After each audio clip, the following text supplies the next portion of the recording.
Okay, well, I would like to join Marie-Simonen by thanking SID and the others who are organising this session for inviting me over. It's a great pleasure to be having the opportunity to dialogue with Marie-Simonen and also with all of you. I hope that we actually, this is my presentation is, maybe you could help me out there, is really a start of a dialogue. And I'm taking up the opportunity really to introduce some of the ideas that I've spoken about in this book, which is really based on 20 years of dialogue with organisations like UNFPA. I've been very privileged to also be here at the Institute of Social Studies at different times, and some of you in the audience, I've been dialoguing for quite some time about where is the Cairo agenda. And the vision that Marie-Simonen set out, and where is it 15 years later.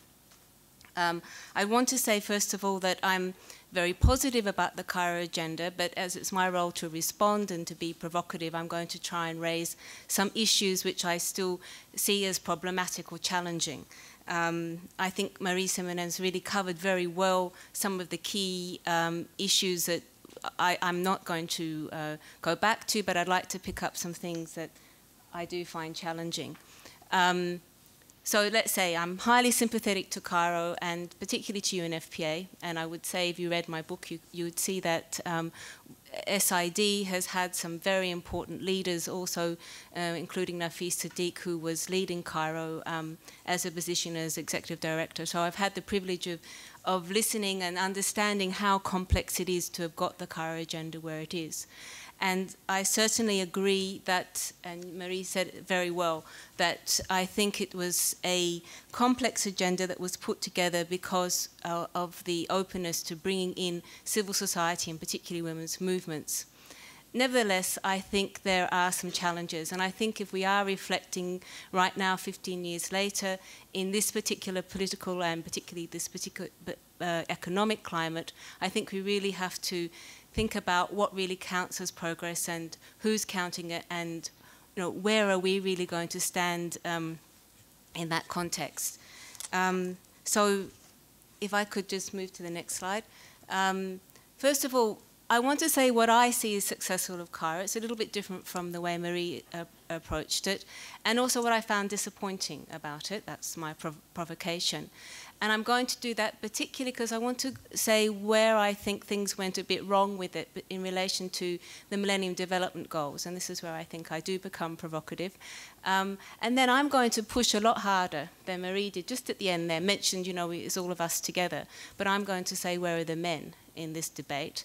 And I'm quite concerned, and listening to Marie, I think I'm right. We're still talking very much about women and women's bodies and women's rights and women's choices, but it's a much more complex picture than that. I'd like to know where the male bodies are in all of this, and there are other bodies as well. There's not just male and female bodies, but maybe that gets too provocative.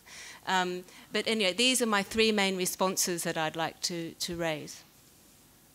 Okay, so what's the success of Cairo? This is me talking. I'm somebody who was at Cairo on the other side of the fence as one of the advocates, one of the people that's running around trying to keep in the things that you want to keep in. And I think, in fact, Cairo, and then moving on to Beijing, to the conference on women, and then probably before Vienna on human rights, it was a really important moment that mobilized many thousands of women's health and rights movements. And it was a very fascinating political process that was about advocacy. It wasn't only about the heads of those 179 governments. It was really about negotiations well into the night. And those of you who understand politics know that that was a very tough thing to do. Particularly, I would say, in many ways, it also within the women's movement itself, the differences between different countries, different regions, that also had to be worked out as well. So we're not just talking about women's advocacy groups in a sort of neutral context. We're talking about very different types of women's groups that had to work together.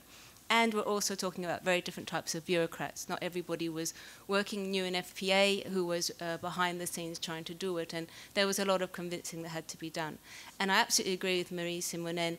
It really set the agenda for the population and development policy. It did bring women's rights in. It did bring gender equality in. And it certainly brought in once very taboo topics of sexuality, sexual health on the table. This is what you were talking about, the moving of private to public. So a huge gain, and I agree it came along with a sense of a lot more autonomy for women, the sense of empowerment, and really trying to talk about cultural differences. So for me, that was a huge success of Cairo. Now let me turn to what I see as a bit more disappointing.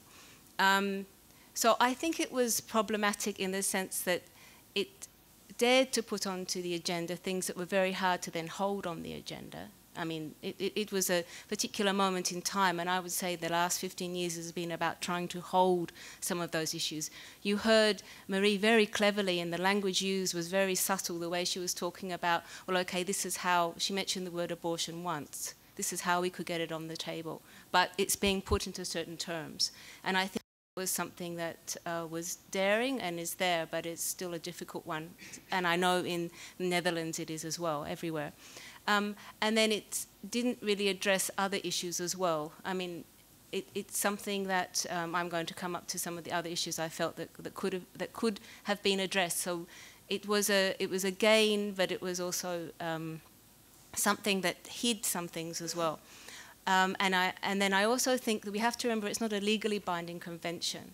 So it wasn't as successful as one would like to say. The document is good, but then actually the follow-up is partly problematic because there's not a legal binding convention there, but also there was not the money provided. And I guess that's where I would like to talk a little bit about that. Because I think that although it was very important to put gender, women's rights into the center, there was a problem of, pushing a human rights democratic framework. It did put